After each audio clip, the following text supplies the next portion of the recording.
ñu ngi leen di nuyu di leen jaajëfal yéen ñi nga xamante ne ni yéenay sur chaîne bii di Xalaat TV ñu leen di dalalaat ci seen nouvelle vidéo actualité oblige tey nag ñu waxtaanee institution Jeanne d'Arc de Dakar muy ab école catholique bi nga xamante ne nii récemment comme ni ngeen ko xamee moo envoyé ay communiqué ay lettres ñii di ay parents d'élèves yi nga xamante ni nii ñooy jàngi ci école am pour xamal leen que ni rentrée prochaine bi maanaam bu école di ibbiwaat seen doom yi nga xamante ni dañuy muuru dootuñu amati droit porter li nga xamante ni mooy voile maanaam muuru ibaadu. après loolu nag am na ay polémique yu ci juddu ku ci nekk nag joxe ci sa xalaat sa interprétation waaye ñun dañ ciy dem ak retenue basé wu nag ci ay faits. parce que sujet la boo xamante ni dafa sensible boo xamante ni tamit mën na jur lu ne. et comme ni ngeen ko xamee fii ci Sénégal chrétiens yi ak jullit yi dañu mës di dund ci li nga xamante ni mooy jàmm joojee moo tax jullit yi di jël seeni doom di leen yóbbu ñuy jàngi ci école catholique yi. parce que jàpp nañ ni qualité jàng bi foofu am na solo te itam baax na. donc bu ñuy analyser li nga xamante ni mooy affaire boobu noonu muy cas bi dañ koy analyser ak objectivité. waaye duñ ko analyser comme problème entre ñaari diine parce que nit ñi loolu lañ war a xam kaawu école Jeanne d'Arc bi ak li ñu tere ay ndaw yi fay jàngee di muuru du problème mu religion du xeex entre ñaari religion muy l'islam ak lii di christianisme déedéet ab problème la boo xamante ni dafa xew ci benn bërëb bu ñuy jàngalee mais particularité bi mooy école catholique la loolu lépp dinañ ko leeral ci vidéo bi. tout d'abord dañuy xamal nit ñi que ni école Jeanne d'Arc de Dakar li ñu def njuumte la te ñu juum te faaw ñu nangu ko ñenn ci sénégalais yi nag dinañ ne am nañ droit wu ne ay doomi jullit yi nga xamante ni dañuy mooru bu ñu def seen école bu ñuy ñëw di jàngi ci école boobu noonu. parce que école privée catholique la te jullit yi dañ faa war a jëlee seeni doom yi amaana yóbbu ko ci yeneen école loolu tamit njuumte la ci ñi nga xamante ni ñooy tenir discours yooyu noonu parce que discours yu taxawul la. même bu fekkee ni institution Jeanne d'Arc école privée catholique la dafa sukkandiku ci li nga xamante ni mooy législation sénégalaise maanaam ci loi wu Sénégal maanaam dafa am ab règlement bu état du Sénégal teg boo xamante ni nii bépp école moo xam muy école publique wala école privée da nga war a respecter règlement boobu noonu pour am li nga xamante ni nii mooy autorisation bi lay may nga jàngale. école Jeanne d'Arc boobu noonu dañu accepter règlement boobu noonu d'ailleurs dinañ leen détailler règlement bi lan la wax ci kanam léegi ak loi bi lan la ci wax école bi ci loolu sukkandiku pour am autorisation jàngale fii ci Sénégal munoo nag sukkandiku ci ab règlement bañ jox la accréditation ngay jàngale dem ba ci digg ba bëgg a violer loi yooyu noonu parce que école Jeanne d'Arc loolu la bëgg a def te il faut que nit ñi comprendre loolu noonu. leneen li am solo mooy institution Jeanne d'Arc comme d'ailleurs établissement privé yëpp état du Sénégal da leen di subventionné te état du Sénégal ci boppam mooy définir programme ak examen yi nga xamante ni moom la ñuy organiser ci école yooyu noonu donte ñoom am nañ seen système d'enseignement boo xamante ni am nañ seen pédagogie boo xamante ni moom la ñuy jàngalee mais programme yi examen yi benn la école bi ci programme yi Sénégal la sukkandiku te loolu li ko fixé mooy décret 98 562 bi nga xamante ne nii moo tënk condition yi ñuy ibbee école fii ci Sénégal moo xam muy privé moo xam muy public école bi ci loi yooyu noonu la tënku léegi nag mënoo nekk ci dëkk di appliquer loi wu yeneen réew mënul nekk loolu preuve la pour war ñi nga xamante ni nii dañ naan école bi am na dëgg ci décision bi mu jël pour wal leen que ni loolu tegul fenn école Jeanne d'Arc décision bi ñu jël ab njuumte bu mag la boo xamante ni du dara lu dul violer li nga xamante ni mooy décret 98 562 bi nga xamante ni nii mooy fixer conditions yi organisation wala ay nit yi bëgg a ibbi école moo xam privé wala école publique. ci benn communiqué direction wu institution Jeanne d'Arc di xam ne ni décision bi nga xamante ni jël nañ ko dafa sukkandiku ci établissement yi nga xamante ni ñooy établissement catholique yi nga xamante ni ëpp nañ juróom fukk ak juróom ñaar ci àdduna bi rawatina nag fii di Afrique de l'Ouest ci réew yi ci mel ni Sénégal Burkina Faso Niger ak Togo maanaam nee nañ décision bu sukkandiku ci anam gi école catholique yi nekk Afrique sowu jant wala sax ci àdduna bi di fonctionner la mais. problème bi mooy école bi ci boppam ñoom waa Jeanne d'Arc dañoo weddi seen bopp parce que boo demee ñoom ci seen règlement intérieur moom ngeen gis nii dañu dem ci seen site web ñoom site bi nga xamante ni ñoom ñoo ko créé ñun ñoo dem ci site bi visiter ko moom ngeen di gis nii parce que il faut que ñu joxe ay preuves parce que aussi wax ay déclaration yomb na mais tamit na nga ko teg ci lu leer institution Jeanne d'Arc ci boppam école bi moo autorisé ñi fay jàngee di muuru moom ngeen di gis nii école bi ci règlement intérieur bi ci article 5.2 moo wax ni la tenue vestimentaire doit être propre,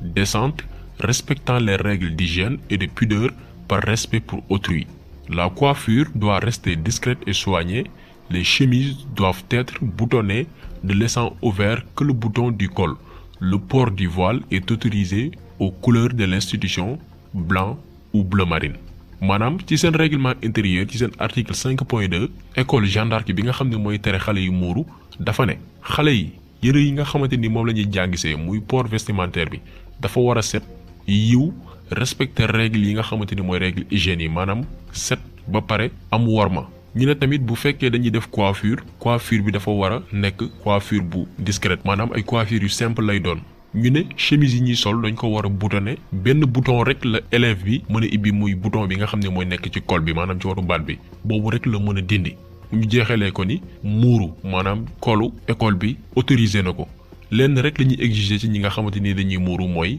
col bi nga xamante ni moom la ñuy muuroo dafa war a dëppoog couleur yi nga xamante ni moom la école bi am maanaam col bi dafa war a weex wala mu nekk couleur bu bleu marine donc lii leer na école bi ci seen règlement intérieur ñoo may seeni élèves ñuy muuru donc naka nga ko mën a tënkee ci sa règlement intérieur parents yi gis ko seetlu ko balaa ñuy inscrire xam lii règlement intérieur bi lire ko xam ni école bi may na seeni doom muuru loolu tax ñu ñëw inscrire nga dem ba ci digg ba weddi yow sa règlement intérieur ñëw génnee ay décision yoo xamante ni kenn xamul fan nga ko jëlee mais ba tey jeexagul beneen mbir boo xamante ne nii moo am ci mbir bi mooy institution Sainte Jeanne d'Arc ba ñu jëlee seen décision bii nii la ñu xamul mooy dañu violer li nga xamante ni mooy disposition yi tënk déclaration universelle des droits de l'homme bi nga xam ni ab charte la boo xamante ne nii charte internationale la réew àdduna yépp d'accord ci sukkandiku ci adopté ko nag ci seen constitution ci article 18 déclaration universelle des droits de l'homme Sénégal tënku ci yeneen réew tënku ci dañu ne école catholique bu ci ne da nga war respecter li nga xamante ni mooy liberté de pensée maanaam xalaatu doomu aadama bi respecter tamit li nga xamante ni mooy diineem même bu dee ni ci biir école bi am na ku nekk ci benn diine bëgg a demaat ci beneen diine warul nekk jafe-jafe warul nekk problème parce que ku ci nekk am nga droit manifester sa diine ca nañ ko tënkee moo xam ci wàllu public moo xam ci wàllu privé loolu la article 18 bu déclaration universelle des droits de l'homme wax donc école bi nga xamante ni mooy institution Sainte Jeanne d'Arc bu weesoo njuumte yi ñu def ci biir Sénégal mais même bitim réew bu ñu leen toppoon bitim réew dañuy daanu parce que déclaration universelle des droits de l'homme li mu wax ñoom warloowu ñak li nga xamante ne nii mooy charte yooyu noonu. bu ñu jógee ci loolu dañuy ñëw ci loi sénégalaise yi lan la wax loi yi nga xam ni moo tënk njàngum Sénégal bi lan la fësal. boo demee tey ci les principes généraux de l'éducation sénégalaise fii ci Sénégal dafa am loi bu ko tënk muy loi 2004-37 bu 15 décembre 2004 loi boobu noonu mooy compléter loi d'orientation de l'éducation nationale muy loi numéro 91-22 du 16 février 1991 loi boobu noonu ci article 4 am dafa ne l'éducation nationale est laïque elle respecte et garantit à tous les niveaux la liberté de conscience des citoyens loi bi dolli si ne par ailleurs l'éducation nationale, sur la base des principes de laïcité de l'État, est favorable aux établissements privés susceptibles de dispenser un enseignement religieux. ci tënk loi bi dafa ne njàngum Sénégal ci boppam dafa tëddee njaaxanaay maanaam sukkandikuwul ci benn diine képp éducation laïque la te bépp établissement buy jàngale da nga war a respecter li nga xamante ni mooy liberté wu citoyen yi maanaam ña fa nekk di jàng moo xam bépp diine bu ñu tënku te lépp nag ci principe bu laïcité état bu Sénégal article 5 même texte législatif boobu noonu dolli ci ne éducation nationale bu Sénégal dafa démocratique maanaam dafa war a jox bépp doomu Sénégal ay chances égales de réussite maanaam bépp doomu Sénégal da leen wala tollale ngir ñu mën a tekki seen àdduna bépp école da nga war a yamale bépp doomu sénégalais moo xam muy jullit moo xam muy catholique moo xam mu tënku ci beneen diine may ko même niveau de formation boo xamante ni méngoo nag ay mën-mënam ci wàllum xel ak ci wàllum yaramam, bu mu am xàjj ak seen ci wàllum sexe, bu mu am xàjj ak seen ci wàllu origine sociale am, moo xam ci raasam tamit wala xeet bi mu bokk wala diine bu mu bokk, dem sax ba ne nationalité bu mu bokk. même bu yemul ci Sénégal war ñu def xàjj ak seen ci beneen xale boo xamante ni bitim réew la jógee ñëw bëgg a jàng fii Sénégal. loolu article 5 bu législation bi nga xam ni moo tënk éducation bu Sénégal wax. donc lii leer na.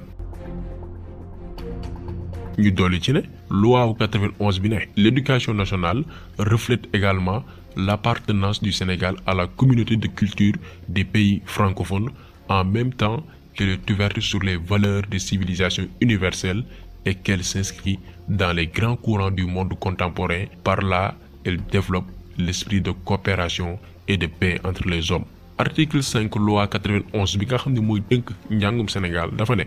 suñu njàng dafa war a méngoog li nga xamante ne ñun mooy suñu réew ni mu bindoo. tey Sénégal ni mu bindoo ci wàllum caada mooy catholique yi, jullit yi, xeet yi daf fi bari ba pare mu am diversité boo xamante ni mooy identifier ñun suñu nekkin maanaam suñu réew. ñu ne suñu njàng mi dafa war a méngoog askan wi ni mu bindoo maanaam ci wàllum diversité, wàllum xeet, wàllum diine, wàllum melokaan. donc article bi dafa leer. léegi nag gannaaw bu ñu sukkandikoo ci explication yooyu yëpp, loi yooyu yëpp muy loi nationale ak loi internationale yi, liñ ci mën a tënk mooy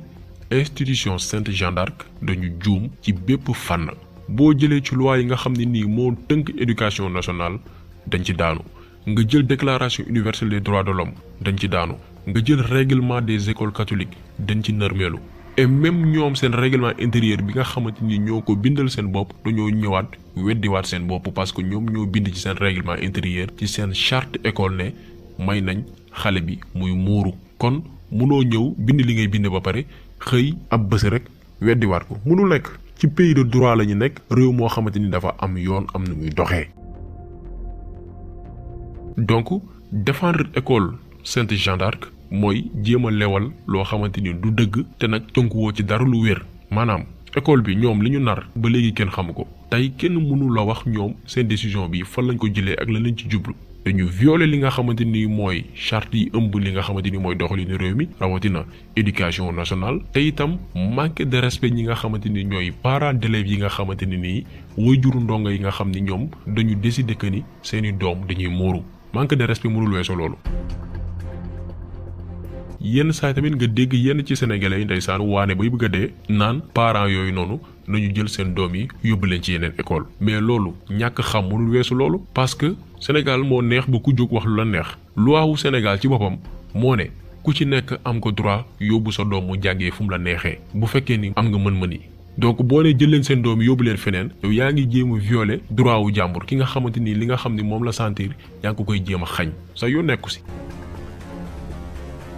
mu amaat tamit ñeneen ñoo xamante ni dañu naan ci école islamique yi, maanaam école yi nga xamante ni arabe lañ fay jàngale ak alquran, dañuy exiger xale yi ñu sol li nga xamante ne nii mooy voile maanaam di muuru. mais ñiy wax loolu noonu nañ ñu wax ban doomu catholique moo décidé jël doomam yóbbu ko ci école boo xamante ne alxuraan ak arabe lañ fay jàngee ngir mu jàng alxuraan jàng làkk arabe. ku ko mës a gis rek na wax. c'est-à-dire que ay waxi naafeq la yoo xamante ni nii dañ koy wax pour jéem a lëndëmal nit ñi pour mën a leewal ab décision boo xamante ni dañ ko jël te teguñu ko fenn. mais Sénégal ba mu doonee Sénégal ba léegi mosuñu gis ab école buy jàngale alxuraan di jàngale arabe dàq ab doomu catholique. parce que école la yoo xamante ni suñu mbokk yi nga xam ne ñoo ne ci jàngu bi duñ fa sax yóbbu seeni doom parce que liñ fay jàngale intéressé wu leen. jullit yi boo gisee ñu yóbbu seen doom yi ñu jàngee ci école catholique yi yóbbuwuñ leen fa ngir ñu jàng li nga xamante ni mooy seen diine. jànguñu fa bible, nekkuñu fa di julli di def ay prière li nga xamante ni mooy prière catholique yi. dañ fa dem ngir jàng français, anglais, histoire, géographie, mathématique ak yeneen matière. loolu moo leen fa yóbbu, demuñu fa pour jàng ñoom seen diine. donc buñ ñuy jéem a nax di utiliser ay kàddu yoo xamante ni tegul fenn. xam nañ Sénégal nu muy doxee. Sénégal dëkku droit la. te sax boo nee jullit yi nga xamante ni seen doom yaa ngi jàngi école catholique yi nañ fa jëlee seeni doom, yow yaa ngi xaajale, yaa ngi indi réeroo ci biir réew mi. comme ni mu ko waxee woon ci njëlbeenu vidéo bi, dañu nekk ci dëkk boo xamante ni dañu am chance ba chrétiens yeeg jullit yi dañu nekk ci jàmm, dañuy sëy suñu biir, dañuy dëkk ensemble. preuve bi mooy ci feetu Pâques yi ñu jógee chrétiens yi dañuy jël alal yu bëri di ko def ci li nga xamante ni mooy toggum ngalax ngir may ko jullit yi mu nekk investissement bu am solo te loolu moo mës a nekk suñuy dundin dafa mës ni rafet. donc bu ñu retiré ñi nga xamante ni ñooy jullit yi ci école catholique yi loolu mooy def ci bopp xale jullit yooyu noonu yéen ak catholique yi bokkoo leen def ci bopp catholique yi que yéen ak doomu jullit yi bokkoo leen mu nekk loo xamante ni danger la boo xamante ni nii fekk ay at kenn mënut a xam fi muy mujj. dañuy profiter aussi ci vidéo bi pour remercier ki nga xamante ni mooy ministre de l'éducation muy Mamadou Talla bi nga xamante ni ci ab communiqué nee na li nga xamante ni mooy décision bi institution Sainte Jeanne d'Arc jël ngir tere ay xale ñuy muuru rentrée bi di ñëw. communiqué bi moom ngeen gis ci vidéo bi nii ministre bi tënku ci constitution loi d'orientation bu 91-22 du 30 janvier 1991 donc acte bi mu def acte responsable la. parce que mbir yu ni mel waruñu ko bàyyi muy jàll xaajaloo lay indi ci biir réew mi frustration lay jur ci biir réew mi te loolu noonu mun na tax suñu réew mi bañ a nekk ci jàmm. donc vidéo bi tey loolu woon ñu jagleeloon ko gaawu école bii di Sainte Jeanne d'Arc bu Dakar ñu ngi leen di gërëm di leen jaajëfal di leen jox di daje beneen yoon ak beneen vidéo yaa ngeen jëf.